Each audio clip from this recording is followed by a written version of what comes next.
আরেকটা শিরোনাম একটু পর্যালোচনা করা দরকার।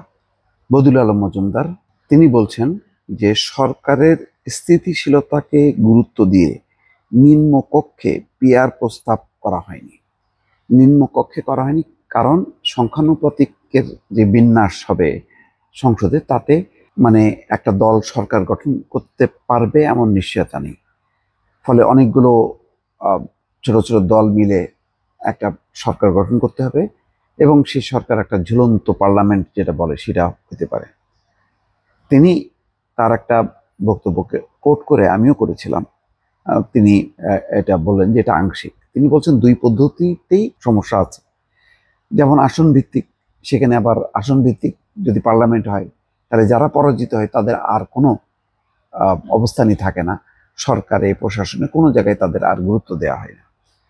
তো ওটা তো সমস্যা আছে, কিন্তু পিআরে জটিলতা আরো বেশি। এটা অনেক বড় ধরনের রাজনৈতিক গণতান্ত্রিক সংস্কৃতি যখন নাকি প্রতিষ্ঠিত হবে, প্রতিষ্ঠানগুলো যখন নাকি সাংবিধানিক প্রতিষ্ঠানগুলো যখন নাকি স্বাধীন হবে, অন্যান্য সরকারের নির্বাহী বিভাগ যখন স্বাধীনভাবে তার আইন প্রয়োগ করতে পারবে, সেটা সময় একটা পরিস্থিতি তখন হয়তো সম্ভব হতে পারে। কিন্তু এখন কোনোভাবে এটা সম্ভব না এবং এই শুরুতেই এরকম একটা পরিবর্তনের পরে এরকম একটা পরিস্থিতিতে ঝুঁকিপূর্ণ।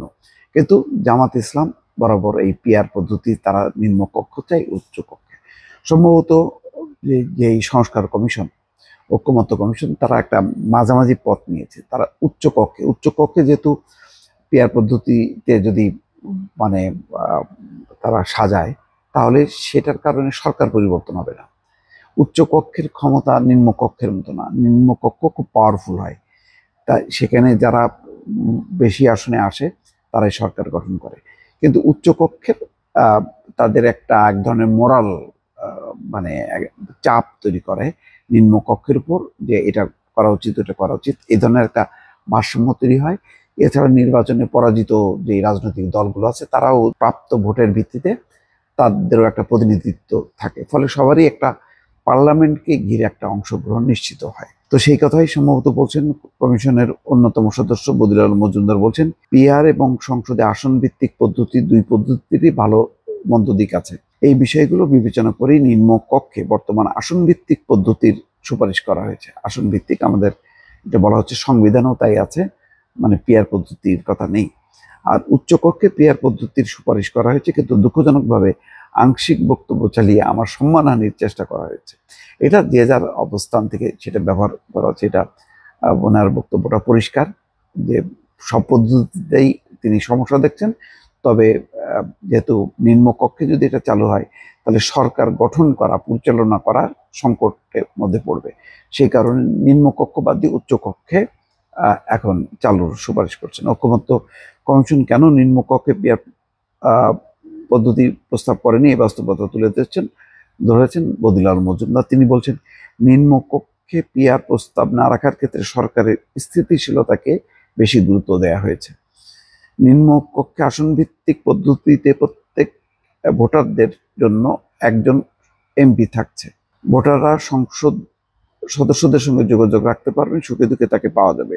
এদিকে নিম্নকক্ষে না চাইলেও সংসদে প্রস্তাবিত উচ্চকক্ষে পিআর পদ্ধতি চাই ঐক্যমত্য কমিশন।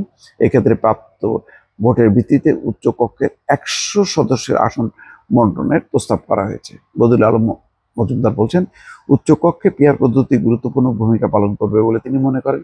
নিম্নকক্ষে পিআর হলে ভোটের ব্যবধান কম হলেও তা অস্বাভাবিক ফলাফল সৃষ্টি হতে পারে। তাছাড়া জনগণের মতামতের সঠিক প্রতিফলন হয়েছে কিনা সেটা নিয়েও প্রশ্ন আসতে পারে। যেটা বলছে যে আমি যে অঞ্চলে ভোট দেব বেশি, সে দাঁড়িপাল্লায়, কিন্তু দেখা যাবে সেখানে চলে আসলো ধানের শীষের প্রতিনিধি।